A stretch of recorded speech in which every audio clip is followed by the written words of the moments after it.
All right, as cool as all this dignity stuff has been, the real value is that once you've connected to your sense of dignity, it is very simple to now use a very straightforward and powerful technique in the moments that you feel craving. Because when you really understand the mechanics of what's actually happening inside of you, it opens the door to operating a very specific internal shift. Because there is a switch inside of your heart, and I want you to learn how to flip it. Because in moments of craving, your heart can either close, which will lead to escape, or it can open, which will lead to authentic action.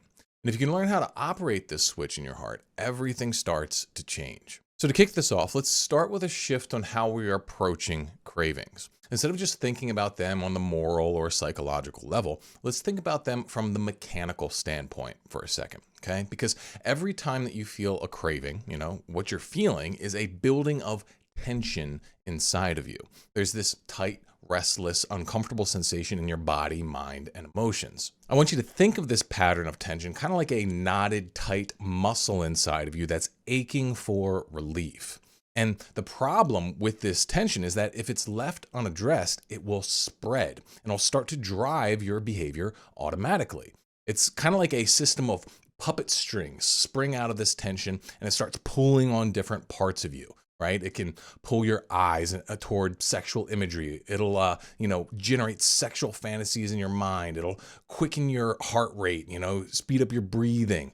It can move your body toward habitual behaviors like scrolling, clicking, etc. And if this pattern of tension is left uninterrupted, it'll carry you into action before you have a chance to think clearly. And this is why many men feel like they are not in control once a craving hits. Because in that state, they're not operating consciously. They're being driven by an unresolved internal tension loop. Now, we already know where this tension is coming from. It's coming from those unmet desires present in chemical, emotional, and sexual cravings. We also know the solution to handling these things, which is running the 3 frontline questions. But the thing is, if you don't interrupt this tension loop, the questions won't work. You'll either blow right past that decision point on autopilot, or you'll try to run them, but nothing you come up with will really shift your behavior or feelings in that moment. Ultimately, what we need to do is flip an internal switch that will create the space for us to use the 3 questions. So instead of running away from the tension inside of us or forcing our way through it, we need to melt it away through dignified and loving presence with ourselves. And to do this, we'll be using a technique that I call centering. And this simple little technique interrupts the autopilot and creates the space needed to think, choose, and act properly. So let's break down the steps of centering. All right. Step number 1, relax and breathe. All right. And the purpose of this is to 1, cut off the outward flow towards stimulation, where we're going to stop fantasizing, stop scanning for sexy stuff, stop clicking, stop scrolling. Basically, you want to shut all that down and you want to relax. Okay. Take a deep breath. Let the body loosen. Okay. Breath is the bridge back into control over yourself. And as we relax, we're kind of releasing some of that tension that's building up and driving us toward autopilot escapism. So in the second step, what we're going to do is connect with our emotional core. And this is something you're already kind of familiar with because, it's what we do in the heart shift. It's like we're trying to bring our attention to this emotional center right here in our heart, right? This is where we want to bring our mind. Now, the difference between the heart shift, which is designed to help us figure out our core desires, this is kind of a precursor step. We're just coming present with it. We're not trying to analyze anything. We're not trying to do anything. We're just connecting with it. All right. We're just meeting ourselves where we are at. Okay. Instead of running away, we are stepping in to what's going on inside of us. And then in step number 3, we are going to activate a warm heart. And this is really where the switch fully flips, okay? You let your heart become warm. We all intuitively understand what a warm heart is. It's one where goodwill and compassion is flowing, right? It's love, all right? And it literally feels warm, okay? And you bring that warmth into the tension, right? That tension that you just made yourself present with when you connected, to your core, and you just kind of feed it some of that love, feed it some of that warmth, okay? Because what we're trying to do here is we're not trying to force through that tension or run away from it or make it go away. We're trying to melt it. We're melting it with the warmth of our goodwill. And for a lot of guys, this pairs best with some kind of just kind, connective sentiment with themselves. Like, hey, I got you, man. We'll handle this. Just like, hey, I see you. Let's figure this out. Okay. Just speak to yourself while you're applying this warmth. It really helps because lust is what happens when you abandon yourself. Right? And love is what happens when you stay. And the thing is, lust cannot be present when the heart is filled with love. It might sound corny or cheesy, but it's just the way it works, all right? And love is incredibly powerful. It's incredibly good. It's the best thing ever. And so we got to give it to ourselves.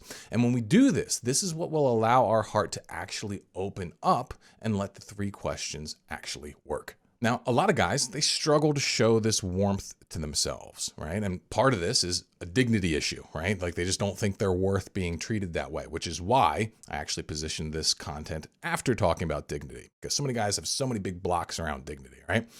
So, that's one piece. But another thing is guys just tend to be really tactical, very mechanical with themselves. They're just trying to, bang out the practical steps without ever actually engaging their spirit, without ever actually lighting that warmth of love in their hearts. But really, this is like a make or break sort of thing, right? So an extreme example, imagine you're on a battlefield, all right? And a guy in your unit, there's an explosion. He gets some shrapnel in his arm and he starts panicking and freaking out. He's like losing it, right? But you need him to operate. You need him on board in order to get your team, out, right? And safe. So if you just get in his face and shout orders at him, there's a good chance he might just lose it more. He might just become more unhinged and more of a problem. But if instead you grab his good shoulder and you look him in the eyes and you say, hey, brother, I got you, okay? We're going to get you out of here just fine.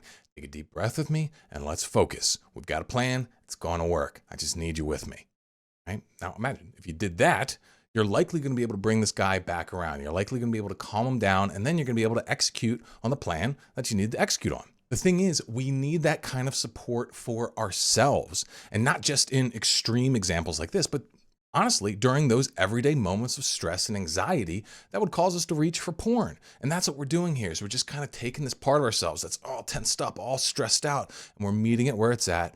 We're breathing some love into it, and we're calming it down. And I think it's important to understand what's happening here on a spiritual level, all right? This warmth isn't something that you have to force. It's something that you can receive and participate in. Because as a Christian, I would say this is the movement of the Holy Spirit within you, right? We say God is love, right? Well, that's what we're doing here, is we're channeling love. And when you open yourself up to this, you're not just calming yourself down, you're aligning yourself with something higher, something you were made for.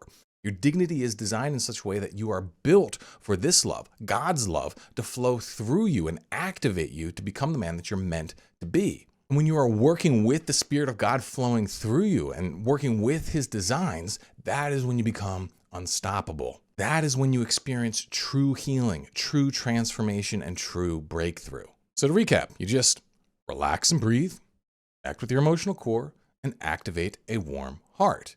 And centering yourself in this manner literally only takes like a few seconds. But if you need to, give yourself as much time as you want. Okay. If you're particularly agitated, maybe you'll want to go for a little walk and give yourself a few minutes in this space to calm down. But once you've reached a relatively centered state and at least have a flicker of that warmth in your heart towards yourself, you just move on to using the 3 questions to process whatever your underlying desires are, right? You just ask yourself, okay, now that I'm calmed down, what do I really want here, right? How can I win? Who will I be? And you're just going to then respond to the chemical, emotional, and sexual cravings as we've learned. And your desires, they're going to take care of the rest, all right? That little pilot light of warmth, what that's going to do is that's going to catch on to those desires that you discover. It's going to activate them. It's going to like burn like coal in a furnace. It's going to light you up. It's going to provide the energy you need to then go take positive action. It's automatic. It's not something that you need to force. Now, ultimately, we want this centering to be reflexive. Eventually, we want this little pilot light in our heart to be lit whenever we're experiencing stress or internal conflict, okay? It's like this little flame, lighting up the crucible of our spirit, which will activate, all our desires and drive our transformation. And so if we can get that, pretty automatic, we're going to be in a good spot. Luckily, this is very easy to train. The first and simplest way is to just, practice doing this throughout the day, all right? Like just whenever you get a moment of stress, worry, or even just a moment to yourself, just try and relax into yourself, connect with yourself, turn on a little bit of that flame of warmth. All right. And you don't need to worry about trying to always make sure this flame is on. Like, oh, is it on? Is it off? Like, I need to be going 24/7. Okay. You don't need to do that. You don't need to try and make sure it's always this big towering inferno of like intense passion at all times. All right. I've obsessed over both of these paths in the past, and it honestly just kind of burns you out. All you need to be able to do is flip that little pilot light of warm, dignified love on when you need it, and then that spark will be able to catch your desires and let you do whatever is relevant and useful to you in that moment. But if you want to take this training a little bit more seriously, well, you can just apply it during your meta scripting process without really adding much time at all, okay? So the way you do this is when you're doing your metascript scan, okay, and you're writing down the main things on your heart, okay, well, after you write down something that's maybe a source of stress, okay, you're thinking about the thing, oh, here's the stress, I found it, just take a couple of breaths, center yourself. See like, oh, well, in regard to this, I can turn on that warm love, right? I can just turn my heart on in regards to this and it'll feel better. And this will actually make the metascript scan something incredibly powerful. And if you want to go the extra mile, you could even like in your preemptive entries, like literally write out in your how can I win statement, you walking through the steps of activating this centering process, okay? Like for a lot of guys, like once they start doing this and they make this reflexive, it makes all the change in the world. So if you want to like literally pre-rehearse it so that when those moments come, you remember, relax, connect, turn on the heart, okay? Like, do it a few times and eventually it's gonna become second nature. It's just gonna become like the automatic precursor to running the 3 questions for you. And that's really where we want it to be. And I'm not being dramatic here, but gaining conscious control over your heart in this way can unlock an entirely new way of living for you. One where your heart is open, warm, and full. Life stops being about, what you are or are not getting, but it's just about letting that light inside of you shine and set your true desires aflame. And then you can just be yourself. You can just let all the right answers, all the goodness inside of you, all the truth, all the truest things in you flow outward warmly and radiantly. So with this, our internal tool set has reached a new level. And now we are ready to start tackling some even deeper stuff with confidence. So I'll see you in the next lesson. Booyah.